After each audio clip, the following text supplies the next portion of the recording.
Those things, guys, will take your business a long way. So take the time to do it, right? You might say, oh, let's get to the money. But no, if you've been with me for some time, I like to start the thing from the start. You have selected your wellness niche and you have set up your business, or you know exactly how you want to set up your business. But there's an important part that we need to talk about, and that is your business model. If you do not know what that is, it's basically the way that you're going to make money. Now, you're setting up the business to make money in the first place. So it's your business model that is most important, and not how beautiful your fonts are in Canva. Because the truth is, you can have a very shabby website, but if your business model is very well executed, then you can make enough money to pay someone to give you the best website. So it is something that we cannot go forward without talking about. Your business model would start from the moment of actually creating the product to the delivery of the product and even the after sale of the product.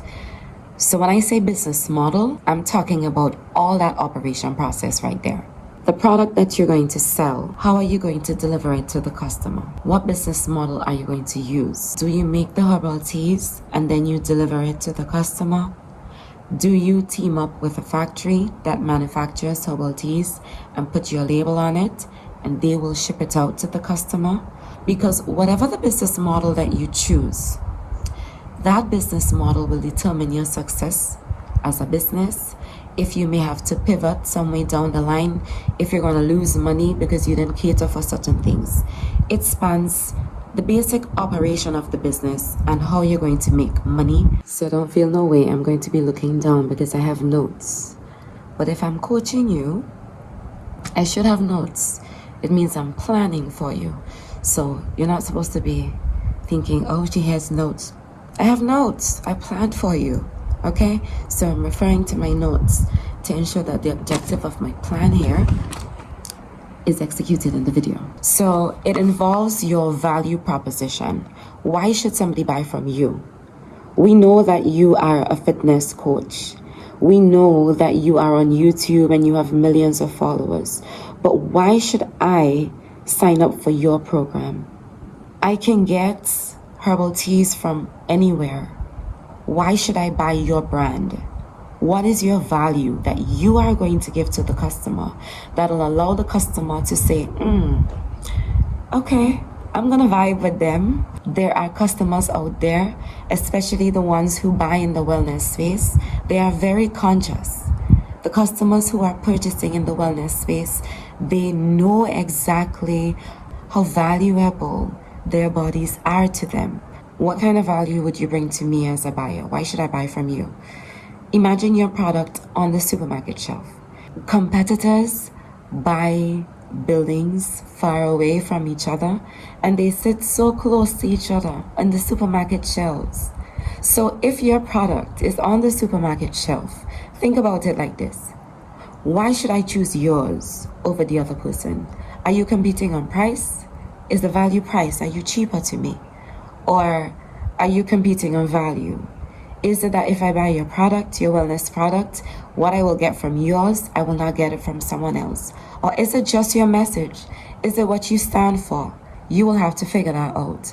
These are the kind of things that would add skeleton to your business, because some YouTubers would give you advice of how to set up a business and you have a shell, but on the inside your business is hollow. Like you have no value that you really give to the customer. You have no target market. So you're out there trying to sell to everyone and you're wondering why you're not making money. Who are your target market? So there are billions of people that can buy your products. But who are the ones who would buy your products because they need the product, because they love the brand? Because those are the people that would sustain your business. In the market, you will have quite a lot of tourists. Some people will look at your product. They would hope to buy your product. They will try to remember your product. Maybe they will buy your product and not like it. But there will be the kind of customer who would need your product.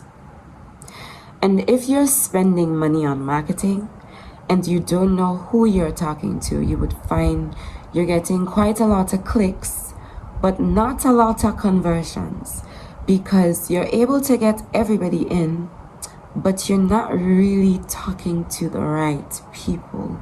You're not speaking the language of those kind of people. And so you have to get your target market right. And if you get your target market right, then the way you word your product page or your content page will be for those kind of people. And so the engagement you would have in your comment section will be loud. Your DMs will blow up. Persons would like your video, and the right set of people will find you. No, I'm saying this, but I find it very necessary to tell you, stop looking at the amount of likes and views that you're getting, because some things take time, okay? And you need to believe that for yourself. You need to believe that if you are existing as a content creator and you're putting yourself out there in content, and sometimes you see like 10 views and you feel like your content is not doing well, sit with it. Is there value in your content? And are you talking directly to the persons that you need to talk to? Because once those factors are okay, the persons that need to hear it, they will hear it and they will find you. And maybe your message is being drowned out with all the hollow shells, but they will find you. So you put value out there and you speak to the people who you need to speak to, and they will find you. The next one that I have here is your revenue stream. So yes, you have decided that you're going to open that Shopify that I told you about. But do you know with one Shopify, you can have so many different revenue streams? With one website, you can have so many different streams of income. And child, I have succeeded and I have failed enough time to tell you that you cannot survive on one stream of income. So sit, overstand your talent, and then figure out how many ways you can make money with your one website. Can you put an affiliate link in your blogs? And if you decide to put an affiliate link and you are sending the traffic out of the blogs, what is the opportunity cost for you, dear entrepreneur? Just think for a minute about all the different ways that you can make money. You may have to implement them one at a time. You may be able to implement 2 or 3 at a time, maybe all, but you have to think about how many revenue streams. We're talking about your cost structure. So you know the value that you want to give to the customer. You know who the customer is, the target customer. You know the different ways that you can sell to those customers. How about your costs? Because you don't want to get a surprise. You don't want to go through that Shopify building for 3 months on $3 and then you make so much money and realize you make a loss. You don't want to do that. So what are all your costs? You need to cough them things up front. Sit for yourself. If you're making products, do you need tools? Do you need raw materials? Do you need to pay labor?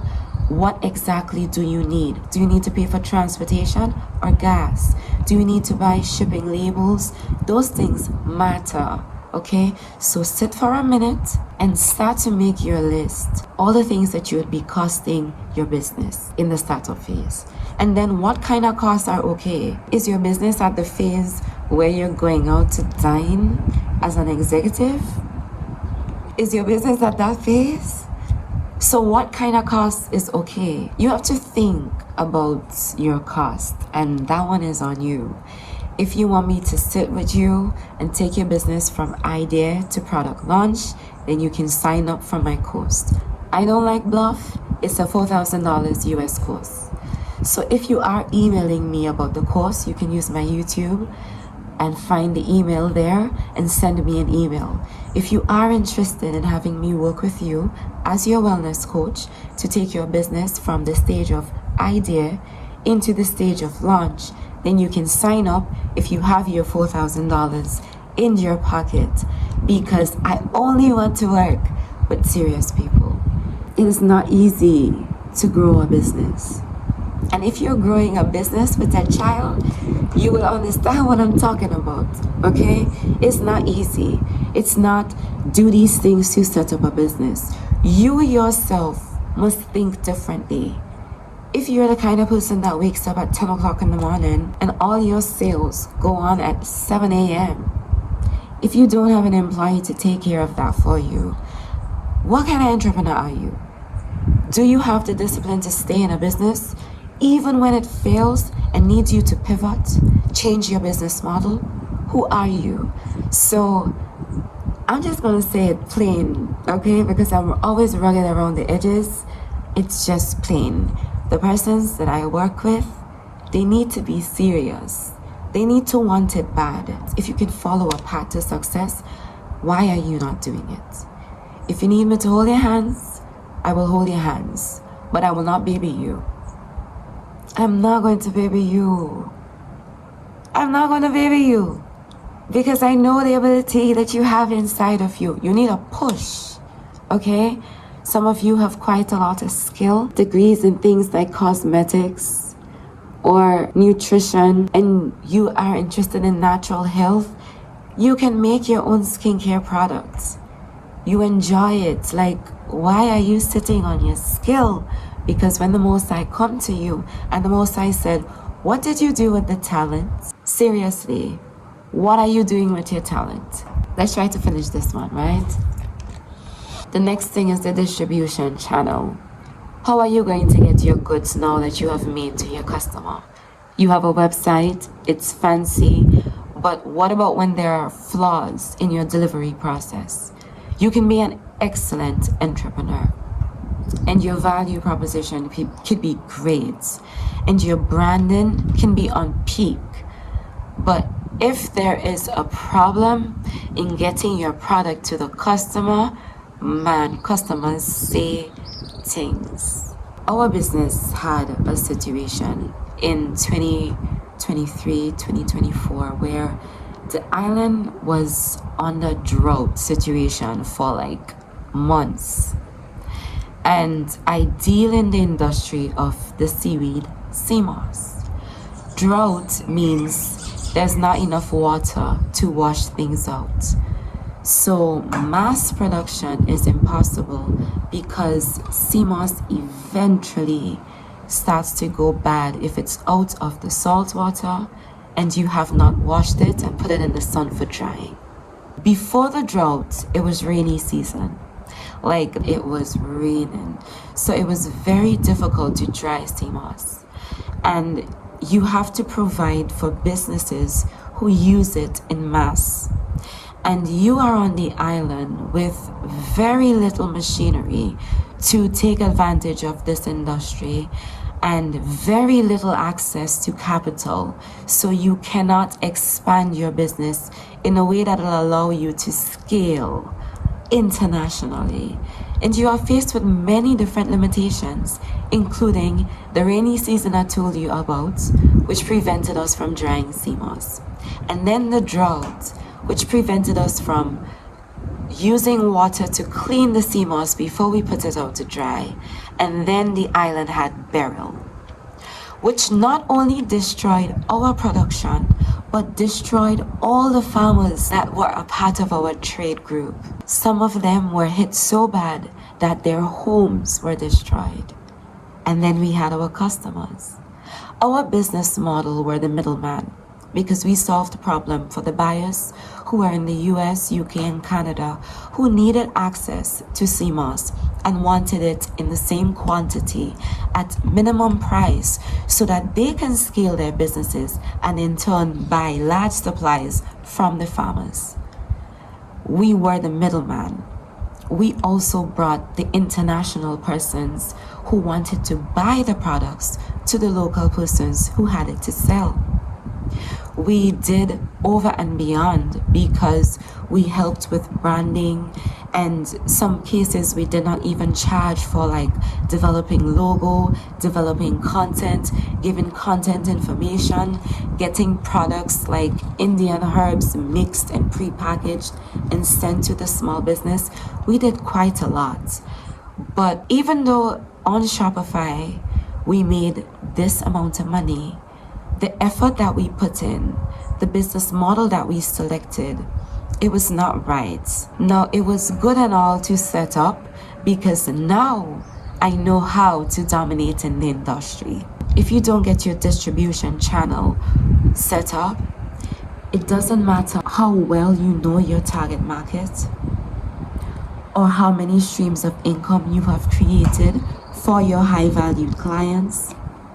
It doesn't matter how little you try to spend and how much you inject into your business at the end of the month. If you do not have your distribution of your product or your service to your customer locked down, that is it. Your business is not sustainable. And take it from me. Another thing in your business model that you need to think about is your business relationship with your customer. Now, it was customer service for a long time. But you know service. Service makes you feel like you're serving.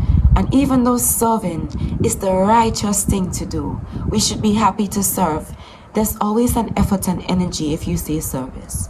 But if I say to you that it's customer relationship, you might be more willing to enjoy your customers and to ask them a question after they buy the product. Did you enjoy the product?